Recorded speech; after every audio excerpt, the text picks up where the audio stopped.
welcome back to part 4. Now again, I apologize, we got a little bit out in the weeds on all that gap wind, or Bernoulli equation, Venturi effect thing, but those are all important things to understand in terms of like the physics of gases and so on. Now what we're going to do is we're going to actually come up with some sort of model of how flow should go over topography. Now again, we're talking about situations where the flow is following the topography itself, not the more complicated situations where we're going to see where the flow starts not as explicitly following the terrain. And we're going to be working with my model. We mean like equations that are going to be describing it. And we're just going to literally be trying to build this figure 5.2 that comes from your textbook. What I'm illustrating here in this figure here is just a hill. That's what this line here. Your book is saying that this is a Gaussian curve-shaped hill, which basically means it's just bell-shaped, okay? Obviously, more complicated equations could be used to describe something else, but let's just say this is just some simple little hill that we're deriving. And again, I don't want this to be thought of as like some mountain range or something like that. Think more like just a hill in the countryside or something like that, that your flow is going to have to flow over the top of and then down. And we need some way to characterize the size of this hill, its width. Again, not width as in like how far does the flow have to go this way or this way to go around it. I mean like how far over the hill do we have to go before we're no longer at the hill anymore. And when you're working with something that is described in terms of a bell curve or whatever, we tend to use the symbol L to talk about the so-called half width of the curve. Strictly speaking, it is the distance between the center of the hill and how far along the hill you have to go until you've lost half of the height since the top of the hill. You know, whatever. It's just a measure of the width of the hill. So you could say that like 2L is sort of a measure of how wide the hill is about halfway up. Okay. Again, it's just a way of describing bell-shaped things in general. Here we're applying it to a bell-shaped hill, or a Gaussian-shaped hill.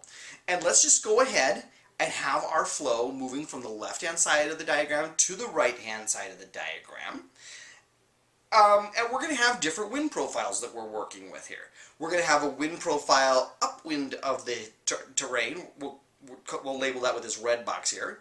And we'll have a wind profile at the top of the hill, which I'll have labeled here with this green box here. And now I want to draw your attention to the fact that these curves that I have drawn on here that are in that red box and that green box, they are log wind profiles. I know they look like a straight line, but that's because we're plotting them on a semi-log scale. I realize that that is not entirely obvious from figure 5.2. It took a little while for me to remember what the heck they were talking about here either. So even though those little diagrams that they're drawing there that show the wind profile don't look like what you thought a log wind profile should look like, well, they look like a straight line because they're on a semi-log scale. So they will be little straight lines like that. Alright, so let me go ahead and take a look at what's going on upwind of the hill. And if I zoom in a little bit right there and take a look at it more closely, oh, I see it's just a straight line.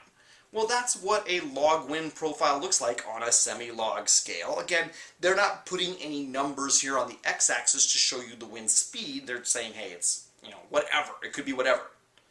And they're not showing you any of the heights on the y-axis yet, because they're saying, hey, I haven't yet decided any of that yet, but I have this idea that there should be a log wind diagram here. On a semi-log paper, it's going to look like a straight line.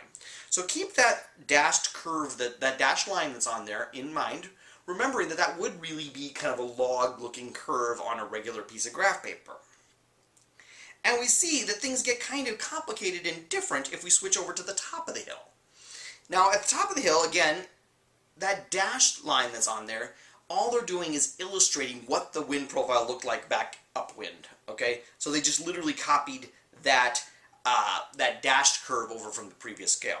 And again, it's not immediately obvious that that diagram there labeled in green with the 2, that's supposed to be a wind profile at that location drawn on semi-log paper.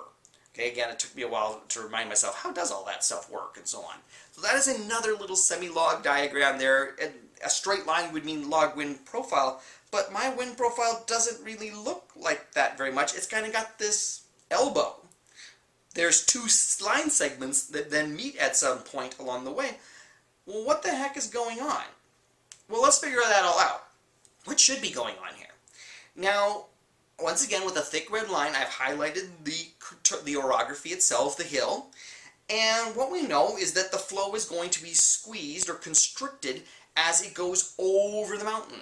Remember, or the hill or whatever. Remember, the flow at the surface will basically follow the orography, but at greater and greater heights, the perturbation caused by this orography will get smaller and smaller. So as a consequence, the flow is being constricted to move through a smaller layer of the atmosphere as it goes over the hill. And therefore, well, by the gap wind equation, we know that their winds at the top of the hill should be stronger than the winds at the bottom of the hill. Okay, well, so if that's what the gap wind is telling us there, we should be able to look at these two wind profiles and see that acceleration having happened. Well, actually, that's exactly what I do see. Let's just zoom in on curve 2 here, just draw our focus there. Again, remember that dashed curve on there is what the wind profile looked like upwind. And that gray line there is, with the elbow in it, is supposed to be what the wind profile looked like at the top of the mountain. And see how at every height, the wind profile at the top of the mountain is greater than it was upwind. It's always to the right. Remember, the x-axis is wind speed on these kinds of diagrams here. So at every height, the wind speed is greater. Oh, okay. Now, in a complicated way, right? I mean, it doesn't, but at every height it is greater. Okay? Now, I can see that at the bottom part of this lowest 100 meters or so, whatever it is that we're finding this log wind profile, I can see that in the lowest handful of meters, this speed up is a lot. Okay? The wind has actually increased in wind speed quite a bit down here near the surface at the top of the mountain. And above that, the wind speed is also greater, but it's not that much greater. And in fact, how much greater it is decreases with respect to height. In fact, at some height, the two wind profiles are the same again. See how at the top of this layer here, up near maybe 100 meters or something like that, the wind profile is the same whether you're talking upwind or downwind now. Huh. There apparently gets to some height where the wind is no longer being affected by the underlying topography, at least in the case of this hill. So what we have is a new wind profile that isn't just a straight line. It has this angle to it, where the winds are quite a bit faster near the surface, and then they're faster but less so with respect to height above that. And it turns out we can describe the ways in which this wind has changed with two numbers. One of them is this script L that you're seeing on this diagram here. And that script L will be like the highest height above the ground, the height above the ground where the increase in the wind speed has been the greatest. It's where that angle is happening in the wind speeds. Where the wind speed starts being below there, the wind speed was getting greater and greater with respect to height. The speed up was greater and greater with respect to height, whereas below that, it's getting closer and closer to being back to the wind profile that it was upwind. The other number that describes the wind that's going on here is this delta S, where delta S is explaining how much greater the wind speed is. And that number is going to turn out to, well, we'll talk about that number in just a little bit, actually. Okay, we'll get more detail about that number in just a little bit. But you can see how that curve, that is the wind speed profile at the top of the mountain, can be described by those two numbers. Basically, delta L, that script L rather, is how high above the ground the greatest acceleration has happened, and delta S is how big that speed up is. Okay, well that script L is actually a pretty straightforward number to compute. Let's see. According to your textbook, that script L, which by the way there's no name for, which I find awkward, is, well, 0.3 times the aerodynamic roughness length times this quantity L, the width of the, half width of the hill, divided by Z naught, all to this 0.67 power. That looks horrible. It looks horrible. I mean, it's just calculator. We can solve it. It's no big deal. But notice what it depends on. Z naught, a property of the surface itself, how rough the surface is, you know, trees versus buildings versus farmland versus prairie, whatever, and L, the half width of the hill. So this script L, which is an important number describing how high above the ground the maximum speed up of the wind due to the topography is happening only depends on the topography and other properties of the surface. It doesn't have anything to do with the temperature, the stability, the pressure, or anything like that. Unexpected, maybe. And at delta S, well, there's a nice little equation for that too. Delta S is well approximated by 2 over script L over big L, where big L, again, is the half width of the hills themselves, and script L, well, that was that height above the ground where the maximum speed up was happening, and that actually only depended on the properties of the surface too. So the extent to which the wind is speeding up also only depends on the properties of the surface as well. Now think of how handy that is, because that means whatever the answer is, as to like how much the wind is going to be speeding up at the top of a hill, it only depends on stuff about the hill. That's not going to change. You're not going to have to worry about like the size of the hill changing or the nature of the surface changing or something like that. If these parameters like delta S and script L depended on things like the wind speed or the temperature or the pressure, that would make your job as a wind engineer a whole lot more difficult, because who knows, right? Any given day, the answer as to your values of script L and delta S would change. But actually they don't. They're just values that are associated with the properties of the hill itself. And that's good news. If it's the right answer that the right place to place this turbine is this many meters above ground because that's where the maximum speed up of the wind is happening, you can take the most advantage of the wind speed there, it's not going to change. It's just a property of the hill itself. That is handy. Now, one little detail about this delta S. Delta S is actually a fraction, and it's going to be describing how much the wind speed is changing.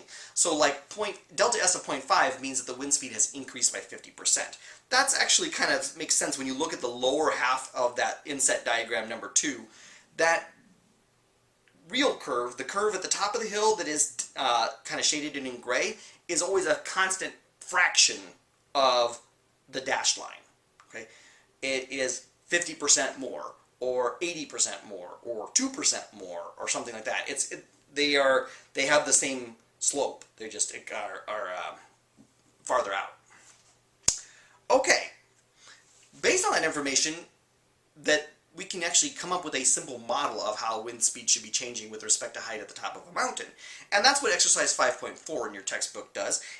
They give you certain information about the size of a hill. They say its height between the base and the top of it is 250 meters. They say that the half width of the hill is 500 meters, and that the aerodynamic roughness length for that Z0 is 0.1 meter. So we're describing both the size and shape of the hill and the roughness of the surface on the hill itself. And they say in the problem, find the value of script L, the height of the maximum speed up. Okay, well, again, it's just algebra. It's annoying. And you end up with a height of only 9 meters, which might be surprising to you. But this is not a very big hill. I mean, 250 meter high hill is hardly anything to sneeze at, but it's not exactly the Alps either. And they're saying that the height above the ground at the top of the mountain where the greatest increase in the speed of the wind was only about 9 meters above the ground. Oh, okay. All right. That's interesting. All right. It also says in the problem, at what height above the ground has the speed up vanished? In other words, what's the top of that diagram over there on number 2? What is that height right there, where we no longer see any speed up in the wind profile associated with the underlying topography right there? Well, I didn't give you that answer just yet, but it turns out if you did the reading in the textbook, you already know that the height above the ground at which there'll be no more speed up associated with this is 2L, where L was, remember, the half width of the hill. So that's, in this case, I told you that the half width of the hill was 500 meters. That's 1,000 meters. That's a kilometer up. I want you to understand then what's going on here. That diagram there, we have labeled number 2 there. That script L, where the angle there is, was only 9 meters above the ground. The top of that diagram there, where that red line is 1,000 meters up. Okay? Welcome to the joy of semi-log paper here. It's not entirely obvious that there's 3 orders of magnitude difference here. Right? 2 orders of magnitude difference here in terms of the scale. Right? The maximum wind speed is not, the maximum increase in wind speed was not all that high above the ground. Your turbine is going to be more than 9 meters above the ground. On the other hand, there's still an increase in the wind speed through a vast layer of the atmosphere, in this case from 9 meters all the way up to a kilometer up. Well, your wind turbine is not going to be a kilometer up. Your wind turbine is going to be like 100 meters up. So you are not necessarily taking advantage of the greatest increase in wind speed when your wind turbine is 100 meters up, but you're still getting a significant benefit to the wind speed being greater at 100 meters up at the top of the hill versus out in the plains upwind of the hill. Okay. Hey, one more question that exercise 5.4 asks is just exactly how big is this value of delta S again? Alright, again, there's just a little equation here, but remember delta S is about that speed up of the winds, and in fact if you crank the numbers through there, you get 0.04, which means the winds are 4% greater at most. Now, if I didn't know that was the right answer, I would be saying, gosh, it seems like it should be more. But keep in mind, there's a number of things going on here. This hill was only 250 meters tall, and we know that the height above which the flow wasn't changing anymore was at least a kilometer up. So we took a layer of air that was about a kilometer thick and we squeezed it through about 750 meters at the top of the hill. We didn't really constrict the flow all that much around this relatively small hill. So by the gap wind equation, the flow should accelerate, but it doesn't really need to accelerate all that much. And in fact, it turns out to be 4%. Wow, Dr. Shruggy, did you just waste our time over a 4% increase in the wind speed? I didn't waste your time, but yes, 4% wind speed. Because here's the deal. A 4% increase, feel free to do the math about the flux of kinetic energy. Remember, the flux of kinetic energy through your turbine is proportional to the cube of the wind speed. So increasing it by 4% is a relatively large increase in the amount of kinetic energy that your wind turbine is able to capture. 4% is nothing to sneeze at. Again, that's well within the margins of the difference between losing money and making money on your wind turbine. This is definitely worth worrying about. Now, what about the wind direction around this turbine or whatever? Well, the bad news is that gets really complicated. There is no simple analytic solution to that as to how the wind direction will be changed by the topography, or the orography. The winds will be doing complicated things even if they are just following the terrain. How they follow the terrain, will they mostly go around the obstacles? Will they be going, that depends on the Froude number, that depends on a lot. There is no simple analytic solution to what the wind direction is going to be doing. The good news is that doesn't really have a huge impact from the point of view of wind power generation because your turbine will just turn to face the wind. Okay, we really do just care more about the wind speed than the wind direction. If this were a mountain meteorology course or something, we'd have to go into a whole scary set of situations here as to how to describe the flow. But from the point of view of wind power, we don't need to worry about it all that much. Now, there's one more big issue in this section of the chapter, and that is this business of attached flow versus detached flow. But this lecture's already gotten really long, and I don't think it would be helpful to include that in the same lecture. Instead, that'll be on the next lecture, so in case you need a good stopping point or a good break or whatever. So we will wait to move on to attached and detached flow until the next lecture, but in the meantime, let's answer a couple more questions. Question 8. The wind near the surface accelerates as it approaches the top of a hill. The wind far above the hill does not accelerate like this, and the height above the ground at which the greatest increase in the wind speed happens is called Z0, L, script L, or delta S. What is the term for the height above the ground where the greatest increase in the wind speed happens due to the underlying topography? Alright, make a choice from those 4 options and get a little feedback before you move on to question 9.